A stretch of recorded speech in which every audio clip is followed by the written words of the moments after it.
There was a particular R&B artist who was very popular at one point in a time. He had a song named I Believe I Can Fly. And in that song, one of the lyrics said, "If I can see it, then I can do it." He was a liar. He lied. And the reason he lied is because what that doesn't recognize is a glass ceiling. And the latest CFP rankings let us know that there is a glass ceiling on the Miami Hurricanes and how high we're going to get ranked.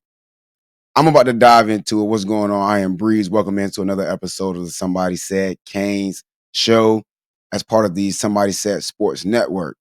If you want a full breakdown of all the reactions and thoughts on the latest CFP rankings, which came out last night, November the 25th, shoot over to Somebody Said Sports here on YouTube, where we break down everything college football. We also talk some NFL football over there. It's a football show in general. This show is just Miami. If you're tuning in, I appreciate it. Please hit the like. Please hit that subscribe. It only helps me out. It does nothing to you. It costs you no money. You're not going to get no spam emails or nothing like that. Like literally all it does is help me, right? Once I get to 100 subs, especially, I can start doing some other stuff. I can start doing live shows where people can come in. You can live comment and we can chat and we can engage back and forth. I can do some in-game watch party type situations, but I got to hit those 100 subs in order to be able to do that on YouTube. So please hit the subscribe. Again, if you got other friends too that are Canes fans, let them know. Bring them over to the page and let them see some of this content again. Get their feedback, get their thoughts. This is everything Canes, man. So I want all Canes fam in here enjoying this, going through this stuff with me, and we're gonna do it together. So again, I appreciate everybody tuning in. This is going to be a short one. This is just a reaction to the latest CFP rankings. You can call it the 4.0 version. This is the latest rankings they put out. It happened just last night, November the 25th. If you want to see the full slate, the full layout, this is kind of how it went. Again, if you want a full breakdown of my thoughts and how the whole thing shakes out and thoughts on some other teams, shoot over to Somebody Said Sports on YouTube. We did all of that last night, live reaction show. Feel free to go over there and see what we thought about all of it. I'm here to talk about Miami, and I feel like last night they showed Miami that they got a glass ceiling on us. It showed me that it really don't matter what we do against Pitt. They only moving us but so far. Because the goalposts continue to move. What they told us that we needed to do before, we've kind of done. What they told us needed to happen for us to be in certain conversations, those things took place. And guess what? They still not having those conversations. They're still holding us behind certain people. So regardless of what we do against Pitt, the people in front of us, if they don't lose, they're getting in ahead of us. I still see some Canes fan on Twitter and different places saying, "Oh, we handle business. If we go out and get enough style points, we can get in there. We're gonna be all right." No, no, it's not happening. And they showed you last night, right? One of the things that they had been talking about when they dropped these rankings a few weeks ago, and we were in the 18 spot, and everybody was saying, "Well, how is Miami so far behind Notre Dame when they play head to head?" They went on TV and they told y'all, well, they weren't in the same pod. We really couldn't compare the head to head. We couldn't bring that factor in because they were so separate. They weren't in the same pod. First of all, pause is new. Unless we're talking about the moving people, pause is new as far as the CFP rankings. So y'all come up with pause this year. Okay, cool. You say you're looking at teams in batches of 3. All right. Well, I'm a simple man. Batches of 3 means if somebody gets within a certain range of 3, they should start having those conversations. And Miami has now worked their way up into that range of being near Notre Dame to now start maybe potentially bringing in the fact that these people played on a football field. They compared them and still said it wasn't enough.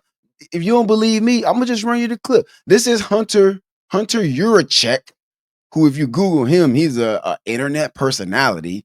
He's the vice chancellor and director of athletics at the University of Arkansas. When does Arkansas have say in anything sports related? When have they won anything? That's a whole different conversation. How is he even on the board? Why am I listening to this man talking about 6'7"? I don't want to hear that, bro. But anyway, I'm gonna play the clip because he was asked specifically about this. This is what he had to say. Teams are stacked up. Well, let me take your first question in comparison to Notre Dame and Miami. They were compared this week, but they're compared in the same pod with Alabama and a one-loss BYU. And the committee still feels that Notre Dame is a complete team, has been consistent throughout the season, and deserves to be ranked where they are at number 9, ahead of Alabama, a really good 2-loss team with some great wins, and then a 1-loss BYU team, and then Miami falls in accordingly. The committee has seen some really good, consistent play from Miami over the past 3 weeks. You talk about Carson Beck over the last 3 games, has completed over 80% of his passes, 800 yards in total passing, 8 touchdowns, no interceptions. He looks like the Carson Beck in that 5-game winning streak they had to start the season. They lost 2 out of 3, but now it appears that they're back on track. They started in this poll at 18, and now they're up to 12. They're the biggest mover so far over the past 4 weeks. Cases have out. All right, let's unpack this. He said a few things out of his neck that I just don't like. I'm just not rocking with. First of all, you told us that Miami needed to get into the same pod with Notre Dame before you could even bring in the factor that these people play head to head on the field. Okay, so last night you said that you compared those two, which means they end up in the same pod. And yet, not once in that little spiel did he ever mention how much they weighed the head to head, because apparently they didn't. Apparently, games don't matter no more. That's what I heard. I don't know what y'all heard. If you heard something different, let me know. But what I heard was these two teams were in the same pod that y'all just made up this year. And yet you didn't even factor in the fact that these people played on the field. A game was played between these two. Booker McFarland was the only one keeping a buck on the whole broadcast last night, saying these teams played. They played a game. If I'm Miami, because we play Notre Dame next year, if I'm in that front office, I'm canceling that game. I'd rather play Chattanooga, because apparently going up there and beating them people at the end of the year won't make a difference if these people aren't going to take head-to-head games into consideration. So what is the point of playing the game? What does that do for Miami to go up there and play Notre Dame, get a win, just for later in the year Notre Dame to get credit for a good loss, and your head-to-head win means nothing? Why am I playing it? Why am I risking injury? Because that's a more physical game as opposed to playing against Chattanooga or Valdosta State or Eastern Illinois like Alabama just did. Why risk that? Why risk losing the game because you know they're going to hold a loss against you? You know that's going to be the case. So why even play it? What's the benefit? There is none. I don't see any. Then he said that they feel like Notre Dame is a complete team. They feel. I don't care about your feelings, big dog. Couldn't care less, actually. The way you feel could be completely different tomorrow, completely different than what it was yesterday. I didn't feel like working today. Guess what I have to do? Work today? Because my bills don't care about my feelings. A ranking, a college football playoff shouldn't care about how you feel. What does feelings matter? Again, I mentioned on the last video, what is eye test exactly? What is style points exactly? How many points is it? Is there a certain score differential? Is it a turnover differential? Is it how many people we have in consideration for postseason awards? None of that stuff is legitimate metrics by which to measure teams and compare them against each other. And to be completely honest, that's exactly what they want. Because if you have actual metrics, if you have actual criteria by which they're saying they're going to determine who gets in, well, guess what happens? They have to abide by those criteria and those metrics. So we've asked since the committee started, can we get specific instructions on how exactly you're going to pick these teams? What are the metrics that matter? What are the things that at the end of the day that are concrete that we can say this is why team A was put in over team B, and we've yet to get it? Every year they come up with some new stuff. This year is pods. and his feel and his eye test and his style points. How am I supposed to go out and say, hey, I deserve this spot when I don't even know what y'all are grading it on? I don't even know what I'm supposed to be aiming for. Right? It's like being in a class. Teacher's gonna give you a grade at the end of the day, but you don't know what you're getting graded on. You don't know if it's gonna be on the test or if it's gonna be on the assignments. You don't know, does a test weigh more than an assignment does? If you don't know that, how can you go out there and earn an A? You can't, because you don't know what you're working towards. And that's exactly what these people are doing. There's a reason they won't give us specific criteria by which they're going to grade teams year in and year out, because then they have to abide by them. And then they can't put in who they want in. They decided weeks ago they wanted Notre Dame in the playoff. Honestly, they decided back in week 3, if you go and watch some of the Somebody Said Sports content, one of my co-hosts, Pump, called it out. Week 3, Notre Dame was 0-2. And Notre Dame was still ranked in the top 25. If that was Virginia, Miami, BYU, Texas Tech, any of these other teams that don't get that SEC bias or that blue blood bias, would have been unranked. But no, you kept Notre Dame ranked number 25. And then over the weeks, as they beat up on parking cone teams, because they ain't played nobody for real since then, you just kept moving them up. You kept moving them up. Every time a team lost, you move them up. Right? And 1 week, I want to say they jumped 5 spots, beating a team that was sub 500. And that's why they kept them ranked, so you can continue to move them up. And as long as they didn't lose, and why would they? They're playing a bunch of parking cones. You can continue to move them up, and now you can put them in your initial CFP rankings, because you want them in there. Right? You want Notre Dame in there because it's a big brand and people gonna watch. And so now you found a way to get them in there. And now you've backed yourself into what should have been a corner of saying, well, we couldn't compare to Miami head to head because they're so far apart. Well, they're not apart anymore. And you're still not doing it. Right. So again, so now the feel is in there. And really they telling on themselves. They're teams that they want in this playoff picture. And they will put the teams in there, and then they'll come up with excuses on the back end of why they put those people in there. So as far as Miami goes, it was never really about getting close enough to Notre Dame. That was never going to be the case. That was never going to change the way they thought. That was never going to move Notre Dame out to put a Miami in. That wasn't even on the table. Like, let's be honest with each other. Let's be honest about what we're seeing and what we're hearing. That wasn't going to happen. And then I love how they kind of gave you a little love on the back end, a little placate. Miami is the highest riser. What does that do for us, though? Okay, fine. You move me from 18 to 12, which is really just a correction of what you messed up in the first place, because Miami never should have been way back at 18. So you course corrected that by moving us from 18 up to 12. But what does that get me? People keep showing the projections where Miami is in there at the 11th spot. That's not going to happen. The 11th and the 12th spot are going to conference champions.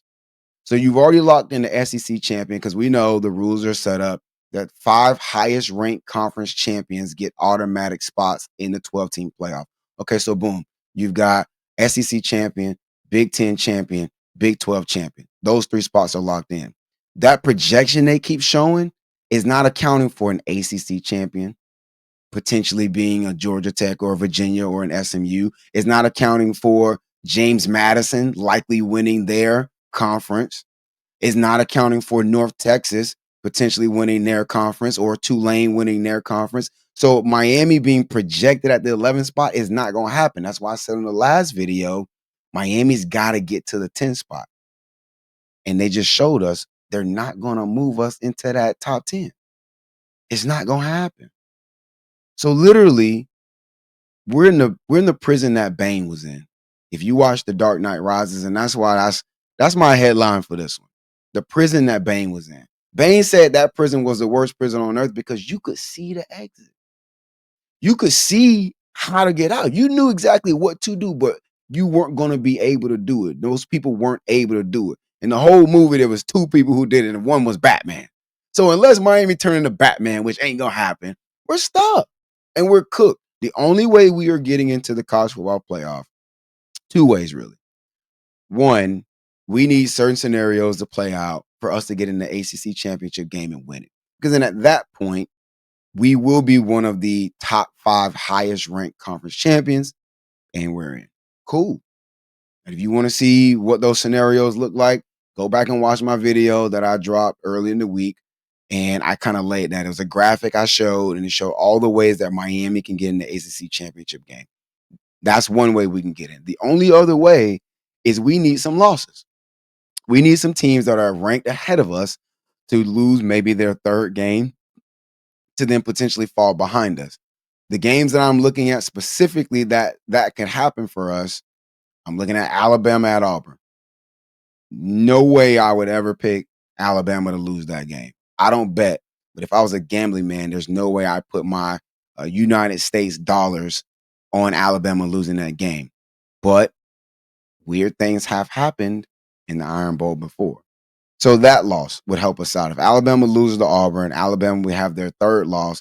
The third loss being to a not good Auburn team. They already got an ugly loss against Florida State in week 1, and we know what those people are. So then that would potentially drop an Alabama behind us. Okay, cool. Oklahoma plays LSU. LSU's got all the talent in the world, and they have more than enough talent to win this game, but LSU is a dumpster fire right now. Let's just call it what it is. The coaching search even has felt like a dumpster fire. What should have been a very easily number one option out here on the coaching market to go get the highest candidate started to look a little shaky. They governors way too involved. It's just weird down there. And they still might get Lane Kiffin. That's what the latest rumors are. Lane Kiffin's going to LSU. But regardless, this season, they have not looked like a competent football team. So I can't bank, or I wouldn't bet on them upsetting Oklahoma, who's got one of the top 5 defenses in the country. So, but if LSU was able to pull that off, Oklahoma would then have their third loss now to a not great team, and they will potentially fall behind us, right? And that's how we can find ourselves up at that 10 spot. So we need some other teams to lose for us to get it. So I was asked, last night on the Somebody Said Sports show, hey, what do I want to see from Miami at Pitt? Just a win. Just a win. Style points ain't going to do it. Style points are not going to jump us ahead of Alabama. It's not going to have us jumping ahead of Notre Dame. It's not going to have us jumping ahead of Oklahoma. We're talking about SEC teams. We're talking about a beloved blue blood in Notre Dame. That's not going to be enough. So we can beat them people by 150, and I'm telling you, they still won't put us into the top 10. So at that point, just go win. Go win and see what happens. And that's really all we can do, because the glass ceiling is there. As far as what we can do to help ourselves, as far as what Miami can do to get Miami into the college football playoff, how you win really don't matter. Just go win is the best thing you can probably do. Now, no, we should not. You probably can't have a walk-off field goal to win it. That probably won't look great, even though Pitt's not ranked. SMU's also not ranked, and I don't see anybody giving us credit for that now being a ranked loss, but whatever. I don't know if there's anything special we can do against Pitt this week that will propel us ahead of Alabama, Oklahoma, and Notre Dame. So really just go win. The line is close to double digits. I think it's above a touchdown. Go cover. If you win by double digits, then great. Right? That's the best thing Miami can do, but style points are not going to get us into that top 10. So those are my reactions. That's how I felt about what happened last night. The new CFP rankings, the 4.0 came out. Miami came in at number 12. I'll just put it back up on the screen real quick. Miami came in at number 12, right behind the likes of Oklahoma, Notre Dame, Alabama, and BYU. Miami has to go beat Pitt. We need some things to happen in our favor in order to help us get into the college football playoff or into the ACC championship game. Again, let me know how you feel. Hit them comments. Let me know. I appreciate a lot of folks commenting on the last video. I appreciate that support. Trying to respond to everybody. I want to have good conversation. I want to have some good dialogue. Appreciate y'all tuning in. Please hit the like. Please hit the subscribe. And I'm going to holler at y'all again real soon to talk about potentially a preview for the Miami-Pittsburgh game. Other than that, y'all be easy.